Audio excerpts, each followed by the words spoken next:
안녕하십니까. 혁신 고가로 가는 길 두 번째 진행을 맡은 임윤선입니다. 오늘 얘기를 나눌 주제는 일자리 창출, 그 동력은 어디에? 라는 주제입니다. 다들 그런 말씀 하시잖아요. 일자리가 없다. 일자리난이 정말 심각하다. 그렇다면은 일자리가 얼마나 심각한지, 그렇다면 우리가 해결할 방법은 무엇이고 동력은 무엇인지에 대해서 심층적인 대화 나눠보도록 하겠습니다. 1부에도 나오셨습니다. 이민하 벤처협회 명예회장님 나오셨습니다. 안녕하세요. 김성은 경희대 경영학과 교수님 나오셨습니다. 안녕하세요. 안녕하세요. 이장호 경북대 문화산업연구소장님 나오셨습니다. 네, 안녕하십니까. 안녕하세요. 그러면 저희가 이제 본격적으로 방송을 시작하기에 앞서서 먼저 제가 통계청 숫자를 말씀드릴 텐데, 올 10월에 우리 통계청이 발표한 숫자에 따르면은, 취업자 수가 2,500만 3천 명이래요. 이것이 무려 10년 6개월 만에 최고치라고 합니다. 최저치가 아니라 최고치래요. 근데 사실 우리가 맨날 듣는 것은 취업난이 심각하다는 건데, 오히려 10년 6개월 만에 최고치를 경신했다는 건데요. 교수님, 김성은 교수님, 저희가 보기엔 그렇게 심각해 보이지가 않는데 뭐가 문제인 건가요? 소비하고 투자가 늘지 않고 있는데 고용이 좋아진다라는 건 좀 상식적이지 않은 일이죠. 소비랑 네. 투자가 늘지 않다. 그죠. 네. 그렇기 때문에 이런 통계 수치는 좀 분석을 해봐야 됩니다. 보면 두 가지로 나눠질 수가 있어요. 첫 번째는 그 신규 취업자 중에 90%가 50세 이상의 장년층이라는 겁니다. 그러니까는 은퇴 준비가 잘 안 되어 있는 사람들이, 베이비 부모들이 은퇴를 하면서 재취업을 하거나 아니면 자영업에 뛰어들고 있는 거죠. 근데 전 세계 어디에서도 우리나라처럼 길거리에 상점이 많은 나라는 없습니다. 그만큼 또 자영업이라는 게 경쟁이 치열하고 생존 가능성도 매우 낮죠. OECD 평균으로 보면 자영업자가 한 15.8% 정도 되는데 우리나라의 경우에는 31.1%입니다. 2배가 높습니다. 그만큼 치열하다는 거죠. 그만큼 그 얘기는 뭐냐면 고용의 질은 안 좋다라는 겁니다. 두 번째 중요한 사실은요. 핵심 구직 연령인 20대의 취업자 수가 줄고 있다는 겁니다. 근데 20대 청년들이 일자리가 늘어나야, 취업자가 늘어나야 결혼을 할 것이고 출산을 할 것이고 그 다음에 경제 활동 인구가 늘어나고 잠재 성장률이 늘어나고 할 텐데 그게 안 되고 있다는 것은 우리 경제에 굉장히 큰 문제가 아닐 수가 없죠. 오늘 우리 집에 가면 되겠습니다. 답을 다 얘기하셨으니까. 제가 사족을 좀 붙이면은 그 자영업 중에서 60%가 수입이 100만 원이 안 돼요. 60%가. 그리고 수입이 없는 걸 넘어가지고 3년에 평균 절반이 문을 닫습니다. 그리고 그 문 닫은 사람들의 상당수가 사회 극빈층으로 떨어지고 있어요. 그럼 일자리를 통해 가지고 뭔가 부를 만들어가는 사회가 아니라 자영업 창업을 통해 가지고 일자리가 늘은 것 같이 보이는데 국가의 부는 줄어드는 거죠. 이게 바로 통계 착시 현상인 거죠. 예. 제가 조금 사족을 붙였습니다. 잘하셨습니다. 예. 네. 그러니까 결국에는 통계 그 자체보다는 고용의 질을 살펴봐야 된다라는 말씀인 예, 질이 중요하죠. 합니다. 예.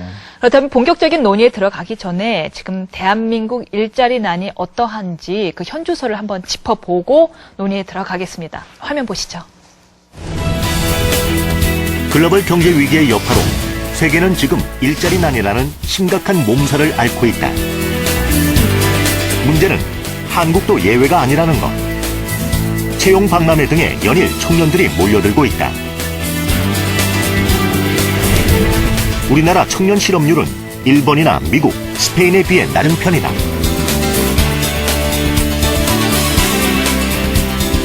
그러나 눈여겨봐야 할 것은 청년 고용률이 재정 위기를 맞고 있는 스페인이나 포르투갈보다도 낮다는 것이다.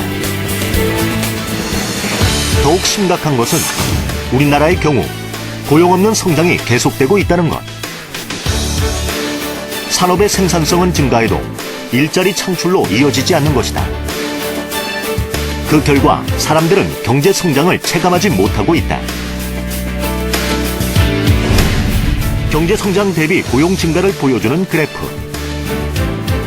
노르웨이나 독일에 비해 현저히 낮은 수준이다. 고용 없는 성장의 늪에 빠진 한국 경제. 일자리 창출의 답은 어디에서 찾아야 하는 것일까? 아니 근데 저는 궁금한 게 분명히 이번 정부에서 대기업 지원을 통해서 일자리를 늘리겠다라고 약속하지 않았나요? 그랬죠. 근데 효과가 없었던 건가요? 뭐 정부 마음대로 되면 얼마나 좋겠어요. 예. 어떤 가시적인 분명히 노력과 효과가 있었던 걸로 저는 아는데 그런 효과가 없었던 건가요? 이 일자리 노동에서 오는 그 생산성 효과가 그 대기업 같은 경우는 마이너스예요. 예. 그러니까 우리가 50명이 안 되는 조그만 조직에서는 한 2.86의 플러스 효과가 있다면은 그 300명 넘는 대기업은 마이너스 2.6. 그러니까 이제 인력이 과잉됐다는 얘기죠. 그러니까 인력을 줄여야 생산성이 높아가는 그런 구조이기 때문에 네. 저희가 힘을 모아서 대기업의 일자리를 열심히 하려고 해도 대기업 입장에서는 줄일 수밖에 없는 그런 아니, 구조죠. 그 점은 그럼 좀 짚고 넘어가야 될 것 같은데 왜 대기업은 오히려 성장할수록 인력이 필요 없는 구조가 되는 건가요? 그러니까 그 IT, 그 원가, 국제 경쟁 이제 이런 문제에 이제 몰리는 것이죠. 예. 그렇다면 대기업이 사실 인력을 고용하고 싶어도 할 수 없는 상황일 수도 있겠네요. 그렇습니다. 예, 거기에 이제 초점을 맞춰야지 되고 그거에 대한 대안을 만들어내는 게 저희의 그 과제가 아닌가. 우리나라 대기업은 이미 글로벌 기업입니다. 그래서 우리나라에서만 오퍼레이션을 하는 게 아니라 전 세계에서 오퍼레이션을 하고 있죠. 하나의 재벌의 예를 든다면 한 80% 이상의 생산을 해외에서 하고 있고요. 만들어낸 제품의 84%를 외국에 수출하고 있습니다. 그래서 지금 현재는 국내 인력보다는 국외 인력이 훨씬 더 많습니다. 작년 같은 경우에 2011년 같은 경우에는요. 한 6만 자리 일자리가 해외에서 만들어졌으면 우리나라에서는 10,000자리가 만들어졌습니다. 6분의 1이네요. 그렇죠. 어쩔 수 없이 대기업이라는 것은 이제 글로벌 기업이기 때문에 네. 국내 안에서 일자리를 만들어낼 것을 기대하기가 참 어렵습니다.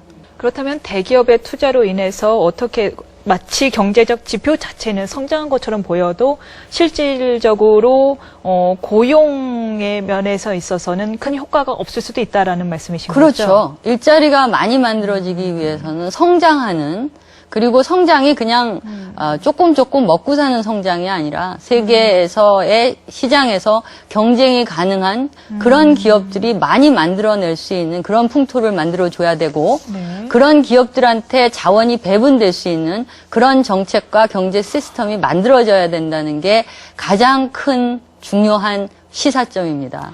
아니 그럼 이렇게 고용 없는 성장이 비단 우리나라만의 일인지 저는 그것이 궁금해요. 우리나라만의 일인가요?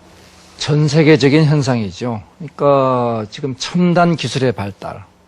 네. 그것이 우선 고용을 줄이고 네. 있고 성장을 하는데 고용이 주는 거죠. 또 하나가 첨단 기술이 필요 없는 단순한 업무들은 글로벌라이제이션을 통해서 해외로 이전되고 있고 이 두 가지 때문에 전 세계적으로 지금 고용 없는 성장이 일반적입니다. 그리고 특히 대기업의 경우에는 미국도 그렇고 유럽도 그렇고 한국도 그렇고 성장에 기여하는데 고용에는 거의 기여를 못하고 있어요. 오히려 일부 고용은 마이너스로 가는 경우도 있습니다. 이제는 더 이상 대기업에 우리가 고용까지 기대해서는 안 된다. 이건 명확한 결론인 것 같아요. 그러면 고용은 누가 기여할 것이냐. 뭐 잠깐 수치를 보면은 미국은 4%의 고성장 벤처기업이 전체 새로운 일자리의 60%를 만들어냅니다. 그 영국의 경우에는 5%가 54%를 만들고. 그러니까 여기서 우리가 주목해야 될 것은 이제 일자리를 만드는 주역은 빨리 성장하는 중소벤처기업들이 대부분의 일자리를 만들고 있다. 이게 큰 시작점인 거죠. 빨리 성장하는 중소벤처기업. 네. 이재훈 교수님, 빨리 성장하는 중소벤처기업을 강소기업. 뭐 강소기업이라도 하고 네. 특히 빨리 성장해야 일자리가 만들어지니까 네. 그러니까 대기업은 이제 빠른 성장을 하기가 어렵죠. 네. 그래서 외국 같은 경우는 이제 가젤이라고 이제 양이죠. 살에 사는 양이 상당히 빠르대요. 그 동물 가젤이요? 예. 그걸 본따서 이제 가젤형 기업. 그래서 그런 그 빠른 속도로 성장하면서 일자리를 많이 만드는 그런 기업을 중심으로 이제 지원책을 정부 차원에서 이제 만들고 있죠.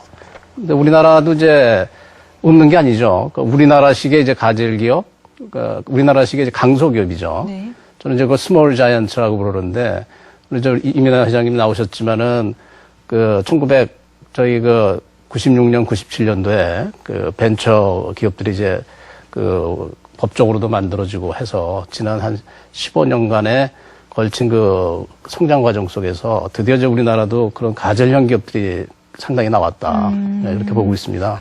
그러니까 2000년도에, 지금 12년 전이죠.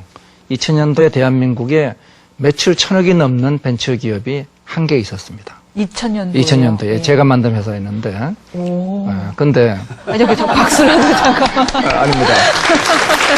한 개 있었는데, 작년 기준으로 1000억 매출이 넘는 벤처 기업이 381개가 등장했어요. 그리고 이 회사들의 매출만 80조가 됐습니다. 벤처 전체가 380조 매출이니까 삼성전자의 거의 2배입니다. 그리고 이들이 만들어낸 고용이 140만이에요. 그러니까 그러한 사례는 엄청나게 굉장히 빠른 속도로 성장하면서 일자리를 만들어냈죠. 그러면 이미 대기업은 고용을 창출하기에는 이미 한계에 이르렀고, 이제 우리에게 필요한 거는 강소기업이다. 고용을 많이 만들어내고 빨리 성장하는 그렇죠. 중소기업, 가젤형 기업이다라는 말씀이신데. 조금 어폐가 있는데요. 네. 대기업이 있어야지 국가가 성장합니다. 네. 그리고 대기업의 인프라 속에서 강소기업들 혹은 가젤형 기업들이 고도 성장해가는 이 이중 구조 하에서 국가가 발전할 수 있는 거죠. 두 날개가 필요합니다. 대기업 필요 없다 그러면 큰일 납니다. 그럼 성장해야 되니까. 예, 근데 맞습니다. 대기업한테 고용까지 책임지라 이것도 무리한 거예요. 그러니까 대기업은 성장을 책임지고 우리 가젤형 기업들이 고용까지 뒷받침해주고. 그러니까 지금 직접적으로 노동 창출에 기여를 하는 기업은 강소기업이다라는 말씀으로 들리는데, 근데 제가 궁금한 것은 요즘은 뭐 사실은 4년제 대학을 안 나온 분을 찾기가 더 힘들잖아요. 중소기업 잘 안 가려고 하던데요.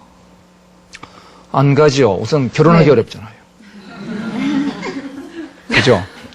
그러니까 결혼하기 어렵다는 이 문제 때문에 안 갑니다. 지방 중소기업은 더군다나 안 가죠. 그러니까 이런 문제들을 해결하려면은 결혼할 수 있게끔 해줘야 됩니다. 예.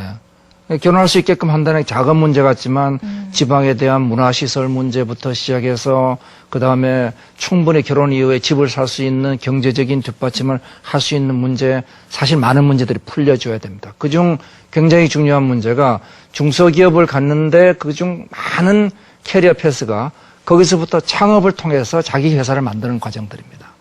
이 과정들이 활성화되어 있으면은 중소기업 가는 게 굉장히 활성화될 수 있는데 지금은 그런 길이 옛날하고 달리 닫혀 있는 상태이죠. 중소기업이 이렇게 요새처럼 경기가 안 좋을 때는 유동성 문제로 돈을 벌 수 있고 좋은 상품을 만들어서 좋은 일자리를 만들어낼 수 있는 기업들도 흑자 도산을 하는 경우가 많습니다. 2008년도 같은 경우에 독일에서는 이런 중소기업이 유동성 위로 흑자 도산이 올까봐 적극적으로 자금을 융통하게 해줬고요. 그리고 일자리가 없어지는 것을 막기 위해서 나라에서 한 7조를 들여서 월급을 보존을 해주고 거기에 한 60%를 도와줬던 걸로 알고 있습니다. 이런 식으로 상황이 안 좋을 때 이렇습니다. 날씨가 아주 추울 때 몸이 튼튼한 사람은 병이 안 나지만 조그만 사람들은 어린아이들은 금방 병이 들고 잘못하면 죽게 되죠. 그럴 때 인큐베이팅을 잘 해줘야 되는데 그런 인큐베이팅을 할 수 있는 시스템이 우리나라에 잘 만들어지지가 않습니다. 어려운 중소기업이 문제는 이제 일자리에 키를 쥐고 있다. 이게 이제 우리 관심거리죠. 특히 청년들의 그 일자리에 키를 쥐고 있다. 그 청년층의 일자리 부족이 한 50만 개 정도로 좀 평가를 하죠. 근데 공교롭게도 중소기업들이 일자리 모자른다는 게 한 50만 개 돼요. 그러니까 이제 수적으로는 그게 상쇄가 될 수 있는 중요한 그렇죠. 일자리의 그 중요한 공급처인데 문제는 이제 말씀하셨듯이 청년들의 눈높이에 안 맞는 일자리가 많다. 네. 근데 우선은 눈높이가 있는데도 모르는 경우도 상당히 있죠. 예. 그래서 특히 그 가젤령 기업, 또 미래가 그 보장이 돼 있는 기업도 모르고 못 가는 경우가 많거든요. 그래서 그런 문제, 또 지금 말씀하셨듯이 그 어려움을 좀 해소하고 또 인재에 대해서 적극적으로 투자할 만한 이런 그 자금적인 여유를 국가적으로 좀 보조를 해주는 이런 식의 정책들이 이제 중단기적으로 크게 필요하다고 생각합니다. 한번 얘기한 적이 있습니다만은 전 세계 60개국을 비교 조사를 해봤더니 개발도상국, 소위 후진국 쪽에서는 생계형 창업, 흔히 우리가 자영업이라고 얘기합니다. 자영업이 창업의 주류를 이루고 선진국에서는 기업가형 창업, 흔히 벤처 창업이 주류를 이루죠. 근데 한국은 어떤가? 한국은 놀랍게도 생계형 창업은 세계 최고 수치를 보이고 있어요. 굉장히 후진국형입니다. 우리가 전 세계에서 생계형 창업 비율이 아까 잠깐 김성인 교수님 얘기하셨습니다만 세계에서 제일 많은 수치에서 5번째입니다. 우리가. 그런데 그 반면에 기업가형 창업에 대해서는 계속 줄고 있어요. 그러니까 2000년도에는 우리가 세계 최고 수치였고 피터 드러크 교수가 대한민국이 기업가 정신의 꽃이라고 얘기했어요. 근데 그런 나라가 한국은행 기업가 정신 지수를 보면은 2000년도 58에서 이제 24로 떨어집니다. 그러니까 이렇게 계속 후퇴하고 있는 이 문제가 지금 문제 핵심이죠. 이제는 우리가 창업을 같이 볼 게 아니라 후진국형 자영업 창업은 줄여야 되고 선진국형 기업가형 창업을 늘려야 된다. 이것이 창업에 대한 제가 결론 내릴 수 있는 부분입니다. 그럼 말씀으로는 생계형 창업으로는 일자리 창출에 도움이 안 된다라는 말씀이신 건가요? 국가 전체로 도움이 현재 죄송하지만 안 되고 있습니다. 사실 많은 청년들의 꿈이 저도 사실은 그래요. 변호사에 그만두면 커피숍 차리고 싶거든요. 바리스타, 예? 네. 커피 프린스. 네네네. 예. 우아하게 표현하면 바리스타가 되고 싶은데요. 그럼 전혀 도움이 안 되는 거네요, 국가 경제에는? 국가 경제에 지금 자영업에 투입한 돈하고 네. 거기서 만들어지는 국가적 부가가치하고 투입해서 낭비되는 게 더 많습니다. 저는 조금 좀 의견을 좀 달리하는 부분이 이제 크게 보시면은 그런 지금 말씀 견지가 오르신데 과연 바리스타 되는 게 국가 경제 일자리 창출에 도움이 안 되느냐? 저는 경쟁력 있는 바리스타라면 도움이 된다. 그게 또 이제 1인 창조 기업의 이제 개념도 되고 경쟁력이 있는. 네. 그래서 그거가 근데 저희가 그 말씀하신 생계형하고 혁신형하고 두 가지만 있는 게 아니라 혁신형이 되기 위한 중간 과정이 필요하죠. 그래서 저희가 뭐 1만 시간 법칙도 얘기하지 않습니까? 보통 어느 분야에 지속 가능한 힘이 생기려면 한 10년 정도는 바리스타도 한 10년 정도는 하셔야 경쟁력이 있죠. 그게 그 과정이 없으니까 이제 금방 이제 망할 수도 있고 그러는 건데 뭐 바람직하건대는 그 10년 기간 동안 우리는 빠르니까 한 5년이라고 해도 괜찮겠습니다. 우리 뭐든지 빨리 진행하니까 5년 동안은 실패해도 자꾸 일어서서 배울 수 있는 국가가 파트너십을 해주는 그런 그 제도로 저희 창업 제도도 좀 보완이 돼야 된다. 그리고 그 중간형의 창업을 꼭 혁신이다, 뭐 생계형이다 이 중간에를 자아 실현형도 있지 않는가. 바리스타를 혁신하고 생계형으로 하시지 않으실 거 아니에요. 그 변호사까지 하시고 막 이러셨는데 자아 실현형의 이런 부분들이 상당히 중요하다고 생각해요. 네, 맞습니다. 근데 이제 오늘 주제가 아무래도 일자리 창출과 관련이 되다 보니까 과연 일자리 창출에 무엇이 더 단기적으로 효과적인가의 논의가 치중되다 보니까 그런 말씀을 좀 강조하신 것 같습니다. 그래서 혁신형 기업을 우리가 창업해야 된다. 말씀대로 그러면 혁신형 기업, 일명 아마 제가 정의는 다시 한번 여쭙겠습니다. 대체로 소위 벤처기업이라고 불리우는 이 벤처기업들이 일자리 창출에 과연 얼마만큼 도움을 주고 있는지 한번 되짚어보고 다음 논의로 들어가겠습니다. 화면 보시죠. 도전과 실패의 역사를 딛고 성장한 벤처기업은 우리 경제의 한 축을 담당해왔다. 대한민국 벤처기업의 역사는 90년대 말 IT 붐과 함께 시작됐다. 1998년 2천여 개에서 시작. 3년 만에 1만여 개를 넘기며 폭발적으로 증가. 벤처 산업의 부흥기를 맞았다. 그러나 거품은 한순간에 꺼져버렸다.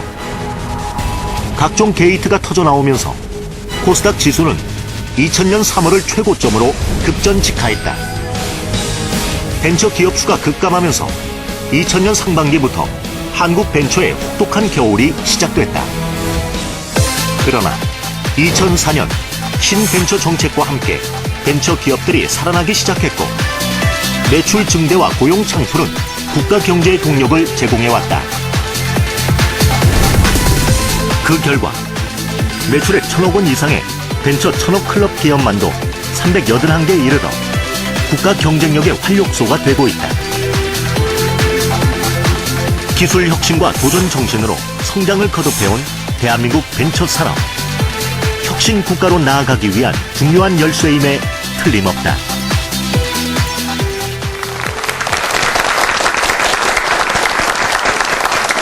아, 네. 화면 잘 보았습니다. 먼저 이 화면을 보고 나니까 궁금한 게 있는데요. 이민아 회장님께 여쭙겠습니다. 일단 벤처기업의 벤처의 정의부터 좀 내려주시죠. 예, 저희가 벤처기업 협회를 95년도에 만들 때 창업자들끼리 굉장히 싸웠어요.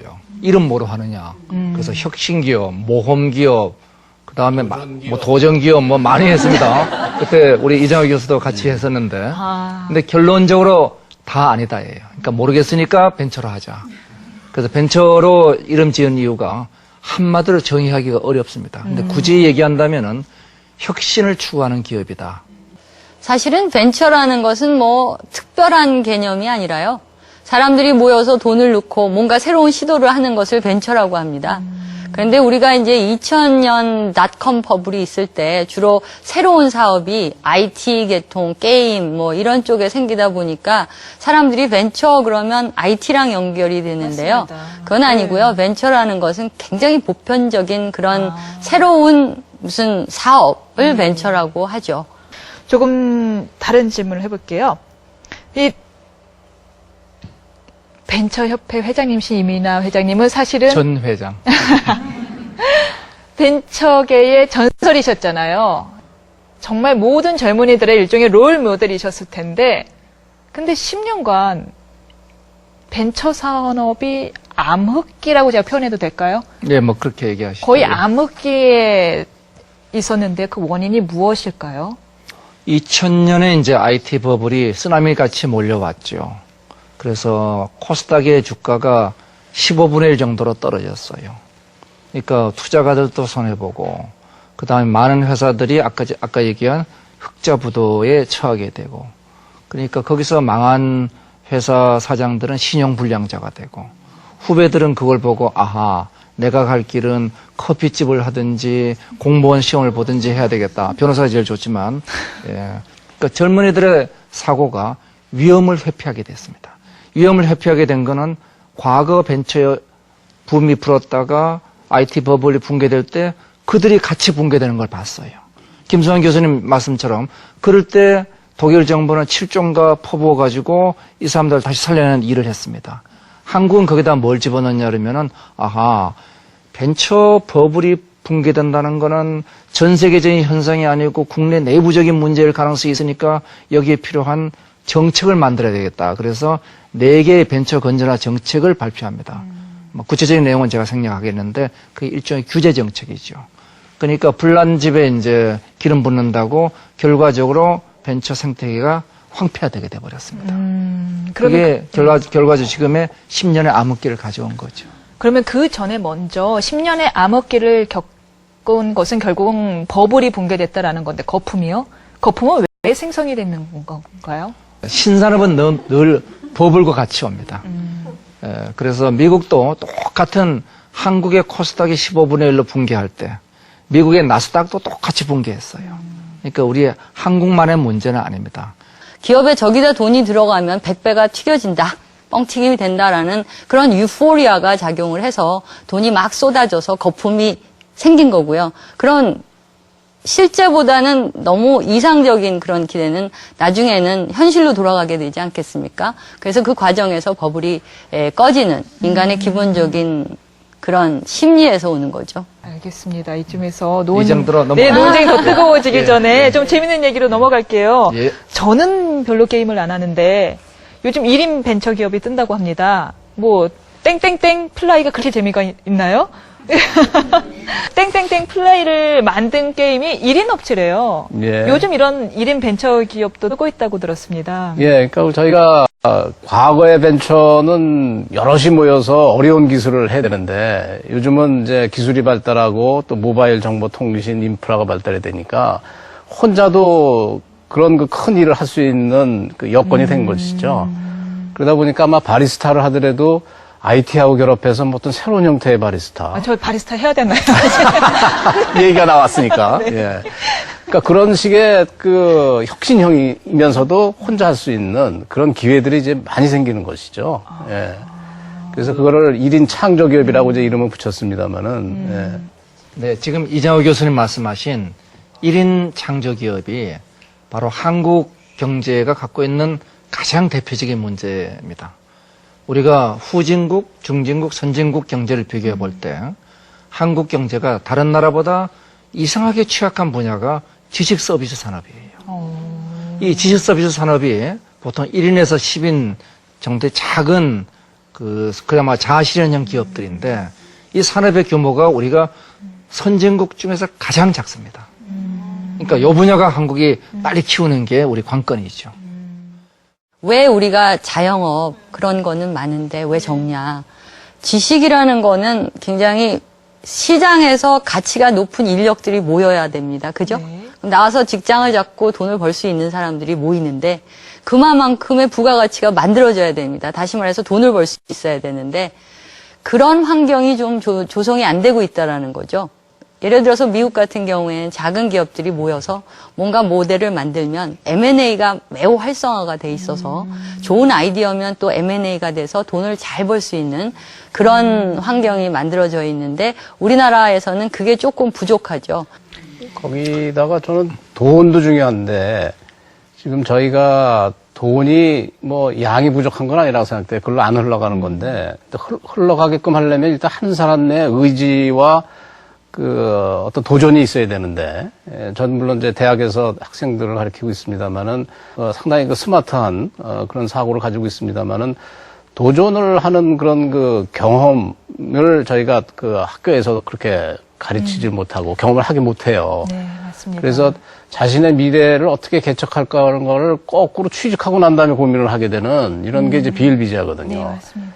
그래서 아까 말씀드렸듯이 창업이라는 게 한번 창업을 좋은 아이디어 갖고 창업해서 승부를 하는 게 아니라 평생을 걸쳐서 도전인데 네. 최소한 5년, 10년의 그 도전 과정, 경험 과정, 숙성 과정이 필요하거든요. 그러니까 그거를 창업으로 모는 것도 방법이지만은 그거보다는 덜 위험하고 인생에 그 좋은 경험을 하는 저는 창직이라고도 불러요. 예, 창조적으로 자기의 직업을 적극적으로 개척하려고 하는 마음의 준비를 하고 경험을 할 수 있는 그런 그 사회적 과정이 필요하다. 그러니까 저희가 이미 저희 젊은이들은 그 창업을 해서 돈을 벌고 싶은 사람도 많지만은 요새 사회적 기업이나 뭐 해외 봉사나 이제 이런 또 뜻을 둔 사람들이 많이 생기거든요. 그러니까 그런 그 창직이라는 거를 통해서 나중에 창업을 하더라도 성공 확률을 더 높이고 또 실패하더라도 또 일어설 수 있는 그런 그 숙성 과정에 대한 지원, 예. 이런 게 필요할 것 같습니다. 제가 그 이장호 교수님 바로 그 과정에 한번 끌려갔잖아요. 이렇게. 끌려가서 할 수 없이 그 얘기 했습니다. 그 혁신, 기업가 정신, 이거는 창업에만 필요한 것이 아니고 사회적 기업에도 필요하고 또 1인 창조 기업에도 필요하고 또 내가 대기업에 들어가더라도 대기업 내에서 내가 새로운 혁신을 주도를 해야 되니까 사내 기업가가 필요하고 실제로 우리가 창업하는 경우를 보면은 90%의 창업이 학교에서 나오는 게 아니고 기업에서 나옵니다. 그러니까 기업 내에서 내가 늘 혁신의 꿈을 갖고 있는 사람들이 나와서 창업을 하죠. 제 생각에도 우리나라 청년들이 기업가 정신이나 도전 정신이 적어서라고 생각하지는 않습니다. 왜냐하면 지금 현재 신화가 이루어지는 것은 엔터테인먼트 산업이죠.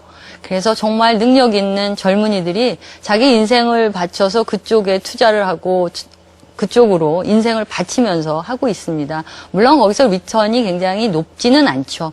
도전 정신이 없다기보다는 그쪽 영역에 많은 것이 만들어지고 성공의 가능성, 신화가 만들어지는 쪽에 자기 라이프의 모든 것을 베팅하는 그런 거기 때문에 우리가 진짜로 기업을 통해서 일자리가 만들어지는 환경을 만들려면 그런 성공 신화가 만들어질 수 있도록 애써서 인큐베이팅을 할 필요가 있습니다. 그렇죠. 맞는 말씀인 것 같고 아까 전 말씀 주신 대로 많은 규제 정책으로 인하여 젊은이들이 기대할 수 있는 당근이 많이 사라진 와중에 젊은이들의 도전 정신을 주요 원인으로 삼는 것보다는 오히려 그 당근이 사라진 거를 더 원인으로 삼아야 되지 않을까 예, 싶습니다만. 그렇습니다. 네. 우리나라의 청년, 우리나라 국민의 IQ가 전 세계에서 두 번째로 높다는 거 아십니까? 아, 첫 그렇습니까? 번째는 어디예요? 첫 번째는 싱가포르로 되어 있습니다. 아, 그래요? 아무래도 교육 시스템하고 교육이 맞물리는 때문에 것 그렇겠죠. 같은데요. 참고로 그 엔터테인먼트 산업이요.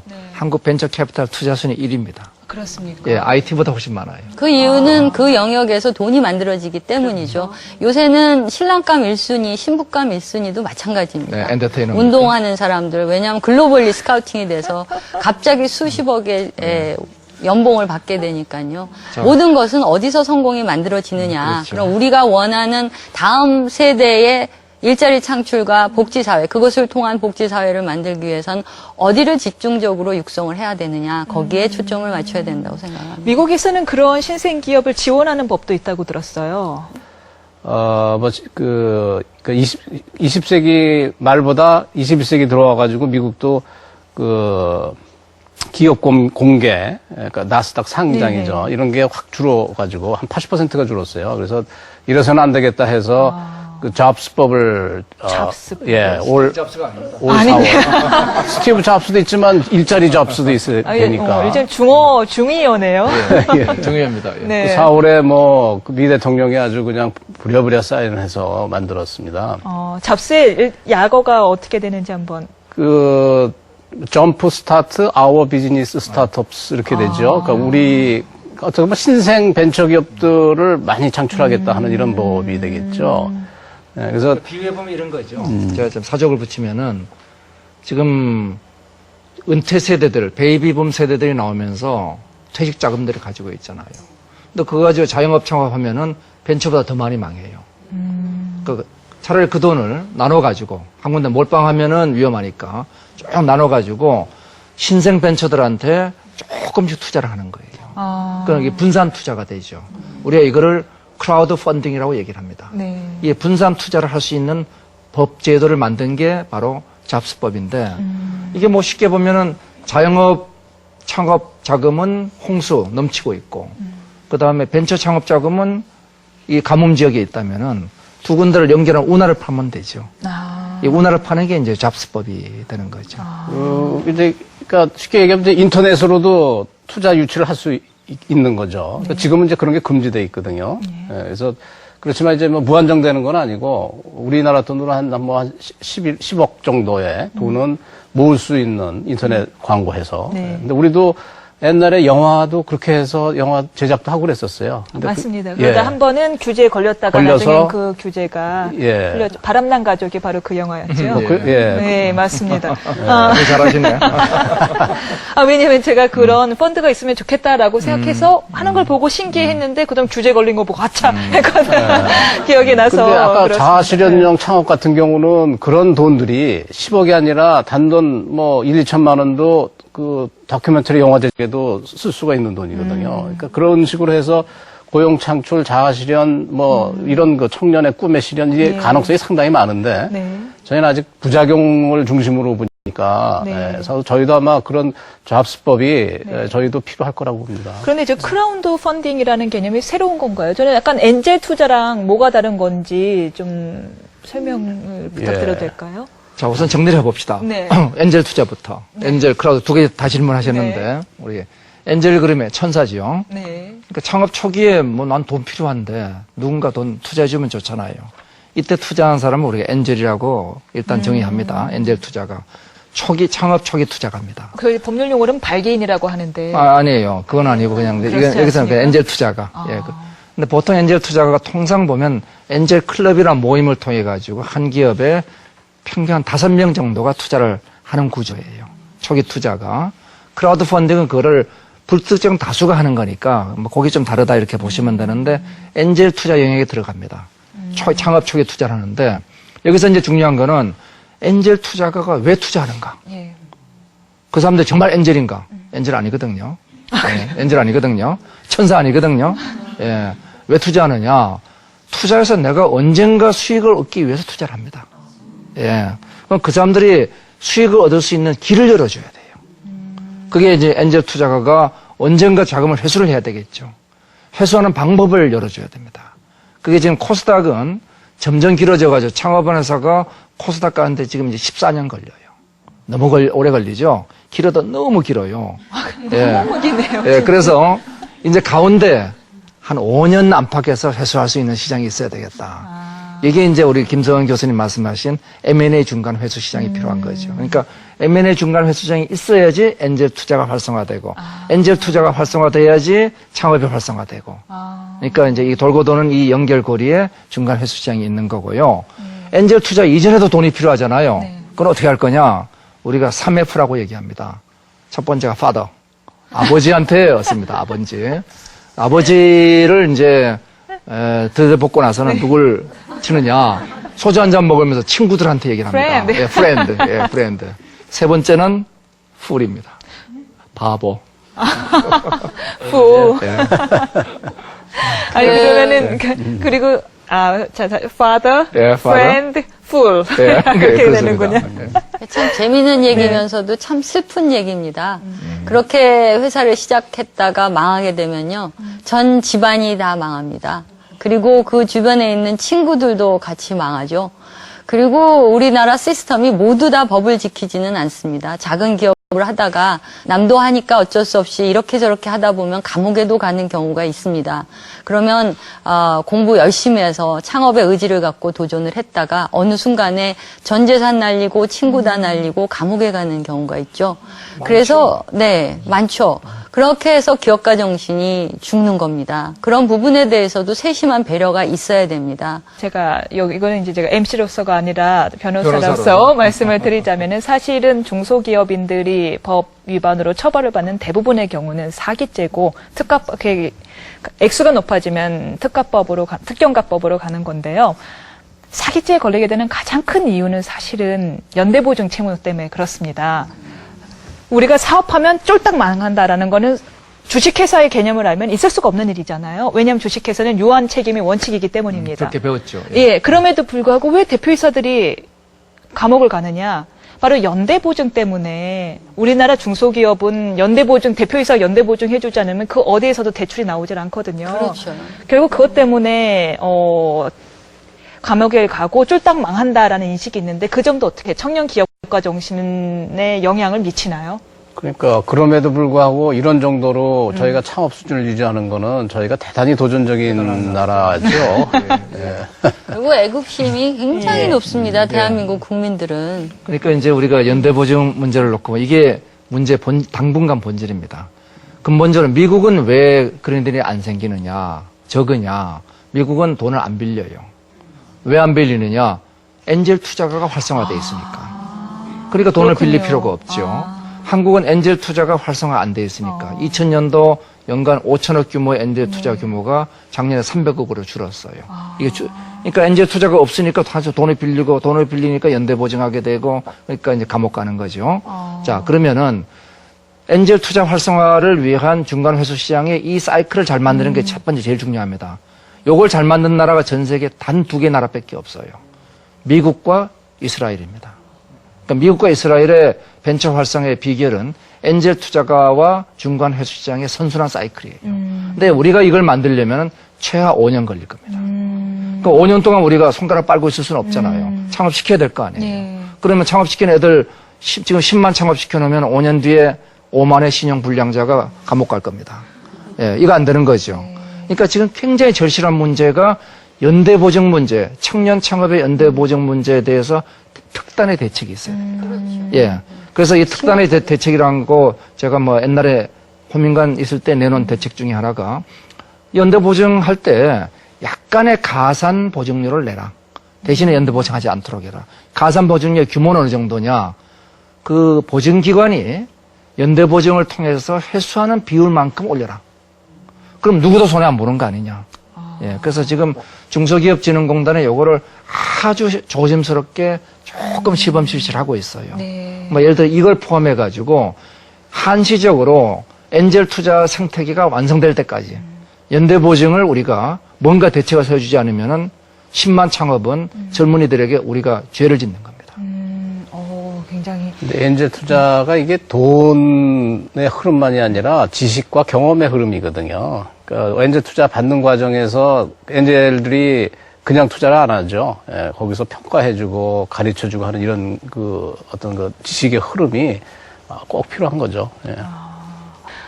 세 분 말씀 정말 잘 들었습니다. 근데 정말 너무너무 더 듣고 싶은데 죄송해요. 한마디씩만 더 듣겠습니다. 이장욱 교수님부터 해주시겠습니까? 예, 저는 두 마디 하겠습니다. 간단하게.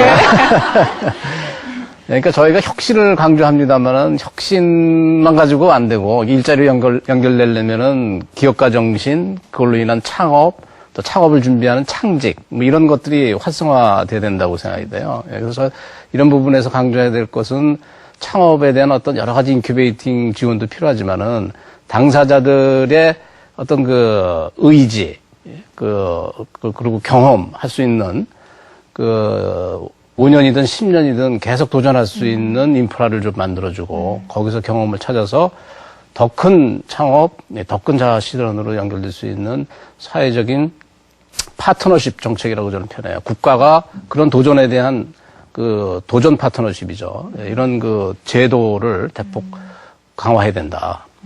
그리고 청년 일자리에서는 지금 오늘 말씀하셨듯이 중소 강소기업이 대안이 있기 때문에 일시적인 미스매치를 해소하기 위한 중단기적인 중매 역할 이런 그 기능들이 상당히 강화돼야 된다. 그래서 정말 그 미래가 보장이 됐고 밝은 그 강소기업들은 청년들이 바로바로 알아보고 그 지원을 할 수 있게끔 하는 그런 좀 기능이 좀 강화가 됐으면 하는 희망입니다. 네. 신화가 창출이 돼야 됩니다. 중소기업이 중견기업을 거쳐서 대기업이 되는 그런 신화가 만들어져야 됩니다. 그러기 위해서는 시장에서 먼저 공정한 거래가 확립이 돼야 됩니다. 두 번째는 부패가 척결이 돼야 됩니다.